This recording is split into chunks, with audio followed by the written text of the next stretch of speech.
사사기 5장 1절부터 18절까지 보도록 하겠습니다. 사사기 5장 1절부터 18절입니다. 우리 함께 읽겠습니다.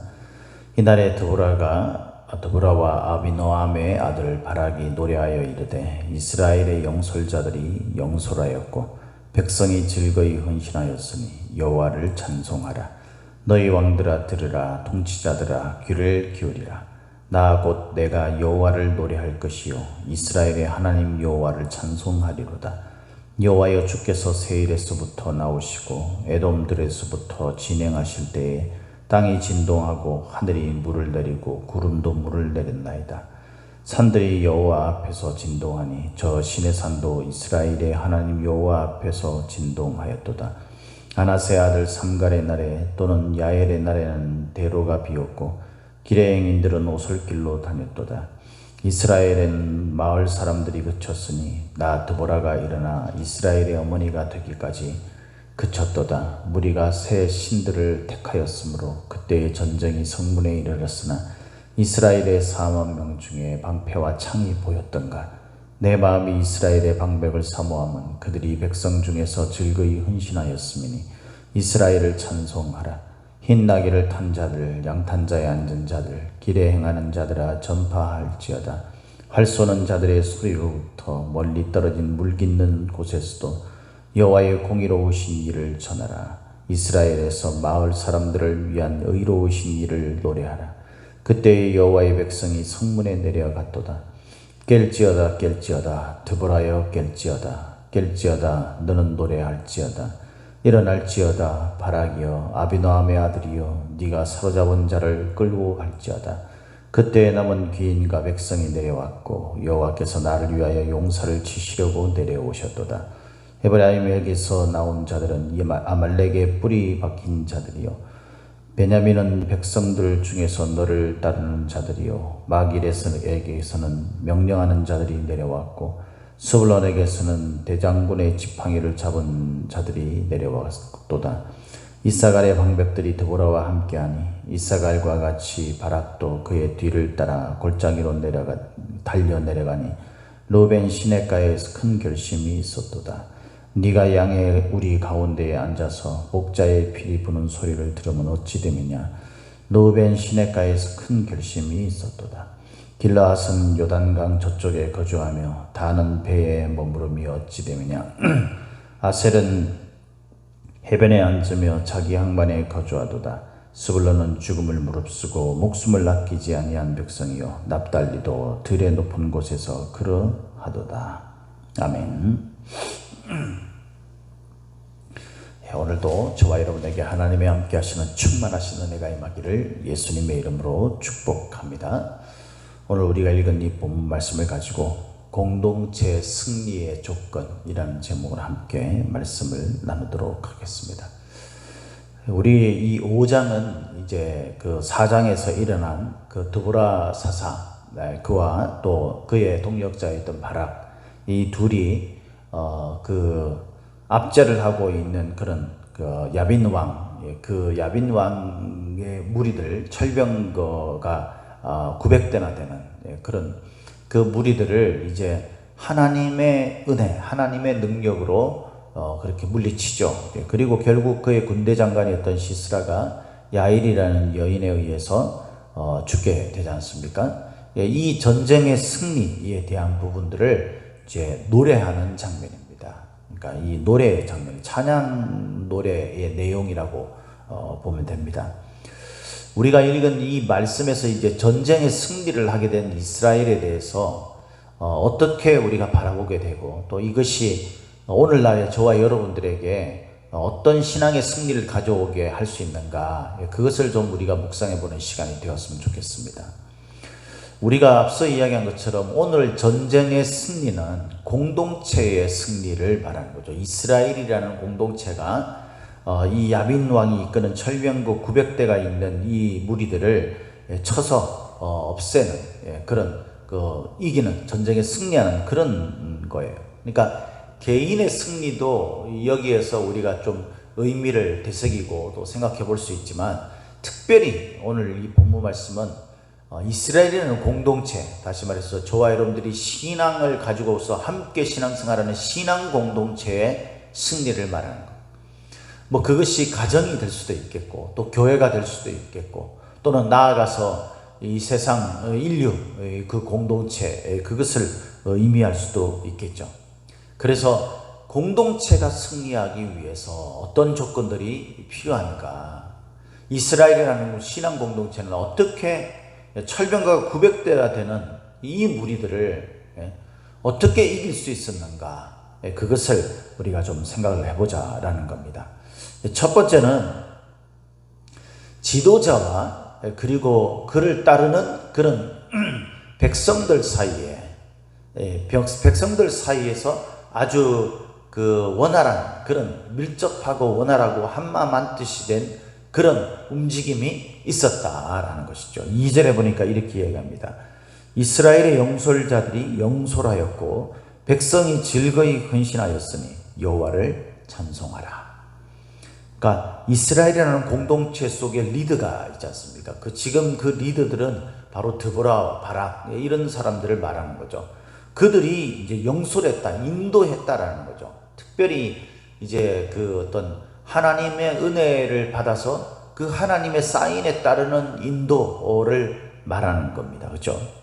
그리고 그를 따르는 그 인도자, 지도자를 따라가는 그 백성들, 무리들이 즐거이 헌신했다라는 거예요.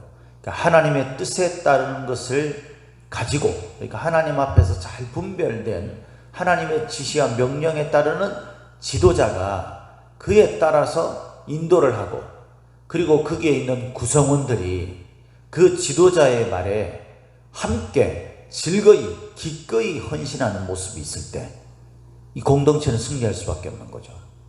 누가 그걸 이길 수 있겠습니까? 여러분, 아무리 약해 보이고 숫자가 작아도 똘똘 뭉쳐 있는 그런 그 무리를 쉽게 점령할 수 있는 그런 그 세상의 어떤 힘은 별로 없어요.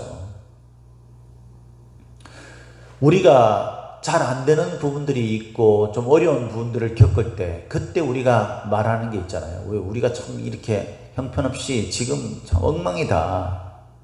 그 엉망인 이유가 뭐냐면요, 이 두 가지가 안 되고 있다는 거죠. 첫 번째는 지도자, 그리고 두 번째는 그를 따르는 구성원. 그 사람들이 하나님의 뜻에 따라서 인도를 하고 또 그 즐거이 헌신하는, 기꺼이 거기에 함께 힘을 모으는 그런 것들이 안 되어 있기 때문에 우리 교회는 어떻습니까, 여러분? 여러분들의 가정, 또 우리 교회는 이렇게 하고 있습니까? 부족하지만 제가 하나님의 뜻에 따라서 하나님의 뜻에 따른 인도를 하기를 소망합니다. 이것을 위해서 여러분들이 저를 위해 기도해 주셔야 합니다. 믿습니까? 그것에 따라서 여러분들을 인도해 나간다고 생각되어지면 여러분, 우리 교회 구성원들은 부족하지만 하나님의 뜻에 따라서 인도하는 그 목회자인 저를 따라서 즐거이 세상에 몸으로 힘쓰고 이런 일들을, 자기가 좀 골치 아픈 일을 맡고 이런 일들을 즐거이 할 수 있는 사람이 얼마나 되겠어요? 그럼에도 불구하고 공동체가 승리하는 것을 위해, 그리고 그것을 꿈꾸는 우리들의 믿음을 가지고 여러분 기꺼이 저를 따라 함께 헌신하고 힘을 모아 주시기를 예수님의 이름으로 축복합니다. 자, 첫 번째는 공동체의 그 구조, 그 구성원들이 함께 서로 잘 협력이 되어 있다라는 것입니다. 두 번째, 그럼에도 불구하고 이 2절에는 하나님을 찬송하라 라고 이야기를 합니다. 그죠? 절대 이것은 사람의 힘에 의해서 그 승리의 그 승패, 그 전쟁의 승패가 결정된 게 아니다라는 거죠. 그 전쟁에서 승리하게 할 결정적인 요인은 바로 하나님에 의해서다라는 겁니다. 하나님에 의해서. 그래서 하나님을 찬양하는 거예요. 3절에도 여호와를 노래할 것이요 여호와를 찬송하리로다 이렇게 얘기했죠. 전쟁에서 승리하면 서로 자축하면서 그래 네가 잘했네 내가 잘했네 이런 이야기들 나눌 게 아니라 우리가 하나님을 찬양해야 돼요. 제가 목회자이다 보니까 우리 성도들이 어떤 일들을 만났을 때 제게 기도 요청을 하는 경우가 있습니다. 여러분, 그때 저는 여러분들이 기도 요청을 하면 틀림없이 말씀을 드리지만, 여러분들이 기도 요청을 하면 저는 정말 하나님 앞에 기도합니다. 제가 모든 시간을 할애해서 기도한다고는 할 수 없지만, 그럼에도 불구하고 제가 기도하는 자리에서 꼭 기도 요청을 하는 분들의 이름을 불러가며 그들의 제가 알고 있는 상황들을 가지고 반드시 저는 기도를 합니다. 약속대로. 근데 정작 본인이 거기에 함께 참여하는 일이 없다. 그러면 여러분, 이것이 반쪽짜리가 되는 거잖아요. 그죠? 본인이 기도를 해야 돼요. 본인이. 그 문제를 가지고. 그리고 이왕이면 함께 힘을 모은 기도가 될 수 있도록 한자리에서 기도할 수 있어야 합니다. 그래서 여러분들이 집에서 기도하니 뭐 어디서 기도하니 그러지 마시고, 제가 기도하고 있는 이 교회, 이 예배당, 그곳에 나와서 기도를 합니다. 그리고 그 문제가 하나님의 손에 달려있다는 것을 믿으십시오. 하나님의 손에 달려있는 거예요. 그래서 그 문제가 해결되면 그냥 뭐 해결됐는지 어떻게 됐는지 알려주지도 않고, 또 알려주면 그것으로 잘 해결됐습니다, 감사합니다, 저한테 감사할 것이 아니라 어떻게 해야 돼요? 하나님께 감사해야 돼요. 하나님께. 아니, 목사님 기도해 주셔서 감사해요, 또 모든 분들이 걱정해 주셔서 감사합니다, 이렇게만 하지 마시고, 그것도 물론 해야 되겠죠. 그런데 무엇보다 문제의 해결, 도우심은 하나님에 의해 이루어진다라는 것을 믿으시기를 예수님 이름으로 축복합니다. 그래서 하나님께 감사해야 돼요. 하나님께. 여러분들이 하나님께 어떻게 감사하고 있습니까? 모든 전쟁의 승리의 승패의 그 결정되는 그 열쇠는 하나님의 손에 달려있다는 것을 믿는 마음이 되어야 되는 것입니다. 자, 그리고 이제 이 백성들이 열심히 힘을 모으고 이렇게 하는데, 이제 세 번째 전쟁의 승리의 요인은 뭐냐면요, 참여하는 자들에 의해서 승리할 수 있다라는 거예요. 참여하는 자들에 의해서.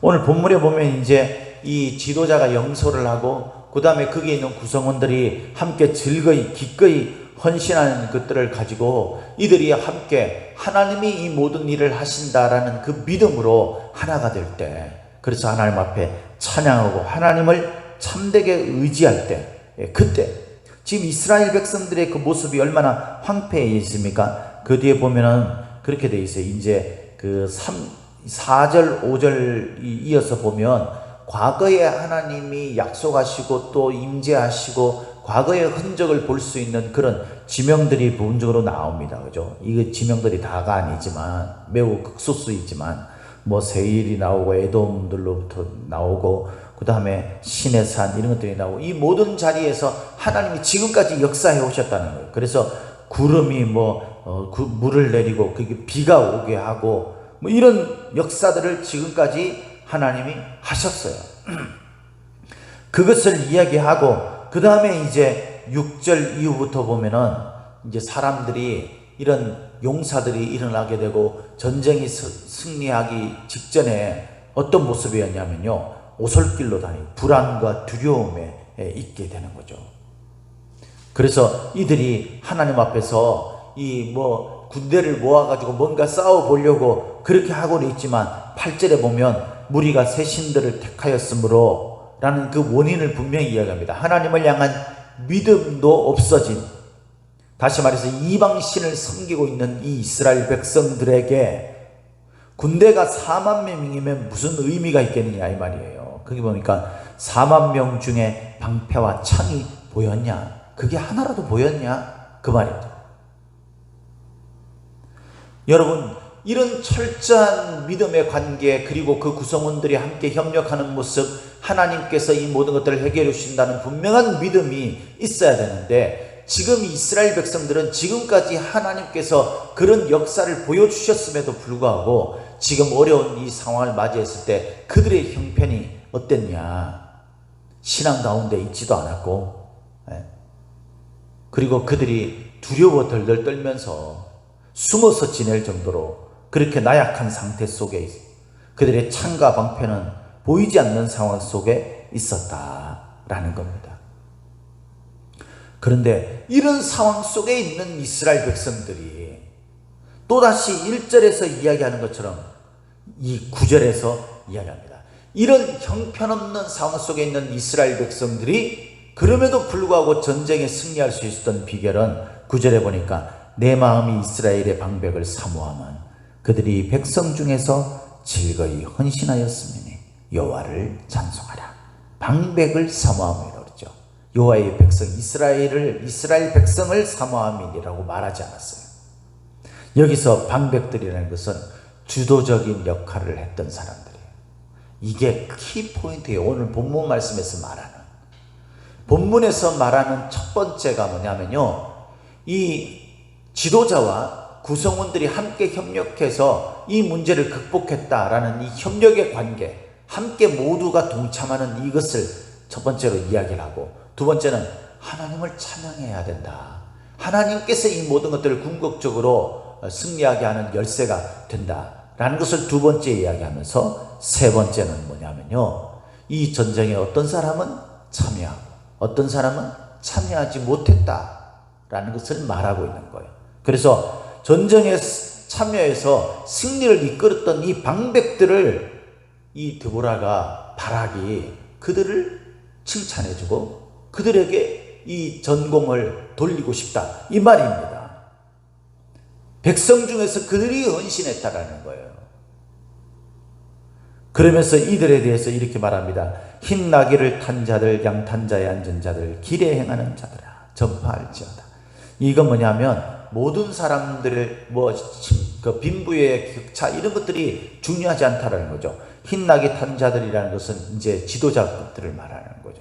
그리고 이 양 탄 자에 앉은 자들은 부한 자들이에요. 길에 행하는 자들은 서민들, 이런 사람들. 이 모든 자들이 여기에 들어가 있고 이들이 찬양을 해야 된다라는 거죠. 그러니까 여러분, 이렇게 전쟁에 참여해서 승리의 어떤 키가 될 수 있는, 이렇게 쓰임받는 이 사람들은 뭐 부자애들 아니면 뭐 능력 있다거나 이래서 그렇게 하는 게 아니라는 거예요. 이들에게는 오직 딱 한 가지만 있는 겁니다. 딱 한 가지. 이들이 왜 이렇게 헌신할 수 있었느냐, 그것에 대해서 아주 중요하게 알려주는 아주 중요한 단어가 하나 있어요. 그게 뭐냐면 이 참여하지 않은 자들에 관한 이야기를 이제 15절부터 쭉 하는데, 이 15절부터 보면은 이런 말이 나옵니다. 이사갈의 방백들이 드보라와 함께하니 이사갈과 같이 바락도 그의 뒤를 따라 골짜기로 달려 내려가니 루벤 시냇가에서 큰 결심이 있었도다. 여러분, 이 말을 보면은 루벤 이 지파도 큰 결심을 가지고 이제 이 전쟁에서 목숨 내걸고 막 싸운 것처럼 보이잖아요. 근데 이 큰 결심이 있었다는 말이 16절에도 나와요. 그러면서 이렇게 말합니다.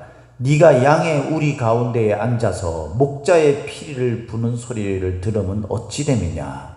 루벤 시냇가에서 큰 결심이 있었도다. 시냇가에서 루벤 지파가 이제 양을 치다가 우리도 전쟁에 참여해서 우리도 도와야지, 이런 결심을 하려고 합니다. 그런데 이 큰 결심이 결정이 나지 않는 거예요. 그러니까 신중하고 심사숙고한 상황 속에 있었던 거죠. 그러면서 여전히 전쟁을 하고 있을 때 여전히 이들은 뭐냐면 양을 치는 목자의 피리를 들으면서 그 초장에서 양 치는 어떤 목동의 일을 하고 있음을 말해주고 있는 겁니다. 그러니까 전쟁에 참여하지 않은 거예요.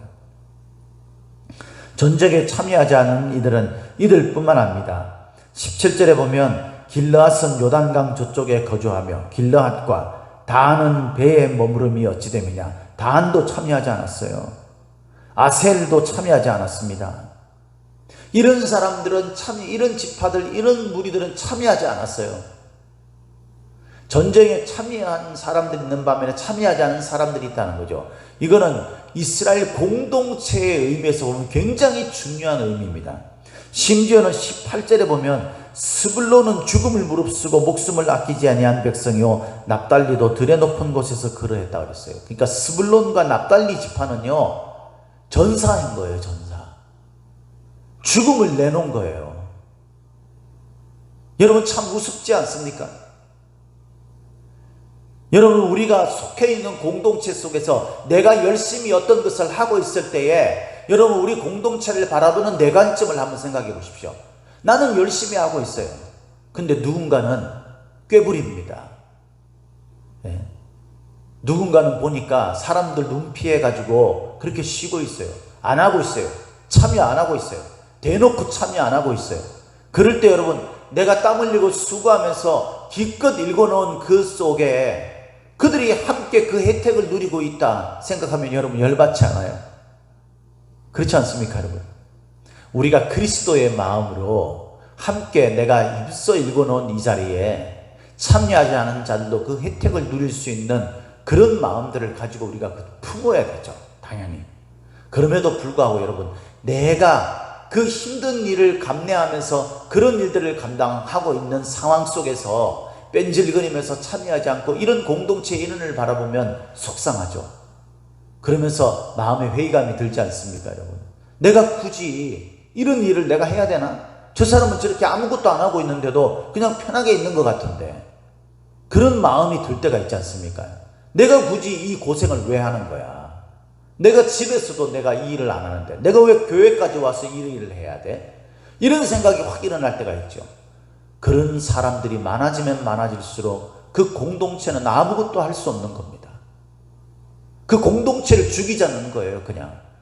영적 전쟁이 치열하게 일어났을 때에 그 전쟁 속에 참여하는 전사가 없다면 여러분, 그 전쟁은 뻔한 거 아니겠어요, 여러분? 누군가는 해주겠지. 그런 생각을 모두 동일하게 하고 있는 거예요. 누군가는요, 거기에 참여해서 철병거가 900대나 되는 그 무리들을 향해 하나님을 의지해서 싸우는 믿음의 용사가 되어야 돼요. 지도자가 그 뜻에 합당하게 그렇게 먼저 앞장서야 되고, 그 뒤에 함께 협력해서 즐거이 헌신하는 무리들이 있어야 합니다. 그 무리들이, 구성원들이 많아지면 많아질수록, 모든 사람들이 함께 참여하면 참여할수록, 참여도가 높으면 높을수록 그 전쟁은 승리할 수밖에 없고 그 혜택은 모두가 입게 되는 거예요. 죽음을 불사하고 싸우는 사람들이 있어야 돼요. 그것을 통해서 공동체가 세워지는 거예요. 저절로 세워지는 게 아니에요. 하나님은 하나님 스스로 그 모든 것을 하실 수 있는 분이시지만, 하나님은 굳이 우리가 그렇게 헌신하기를 원하시고 그런 방법으로 우리의 공동체를 세운다는 것을 알아야 합니다. 내일 우리가 살펴볼 이제 19절 말씀부터는요, 여기에 참여하지 않은 그런 구성원들을 향해 저주성의 책망을 해요. 우리가 공동체의 구성원이라면 함께 참여해야 되는 것이 마땅한 것 아니겠습니까? 아유, 나는 내가 교회는 다니고 그렇게 그 함께하는 교회 구성원들은 있지만 나는 그러고 싶은 마음이 없어. 여러분, 그런 사람들이 없어지길 바랍니다. 믿음을 가지고 있다면 주께서 세우신 이 공동체를 통해서 우리에게 도전해오는 악한 영과의 전쟁에서 승리할 수 있습니다. 믿습니까? 먼저는 목회자인 제가 하나님의 뜻이 무엇인지를 분별하고 앞장서서 교회를 섬기고 하나님의 뜻을 이루어가는 그 일들의 섬기는 일을 하겠습니다. 여러분들이 저를 보시면 알겠죠? 제가 뺀질거리고 쉬고 놀고 꾀부리고 그러는지. 여러분, 제가 먼저 앞장서서 그 길을 가고 있다고 느끼시면 사랑하는 성도 여러분, 여러분들이 그 구성원들로 함께 협력해 주시기를 바랍니다. 우리가 그렇게 함께 할 때에 이 전쟁의 승리를 하나님이 하게 하실 것입니다. 하나님이 전쟁의 승리의 키를 가지고 그것을 열어주실 것입니다. 누구도 여기에서 참여하지 않음으로 인해서 책망받는 그런 존재가 되지 아니하고 우리가 죽음을 불사하고 하나님 앞에 함께 헌신하는 동역자로 우리 공동체의 승리를 일궈내는 저와 여러분들이 다 되시기를 예수님의 이름으로 축복합니다. 축복합니다.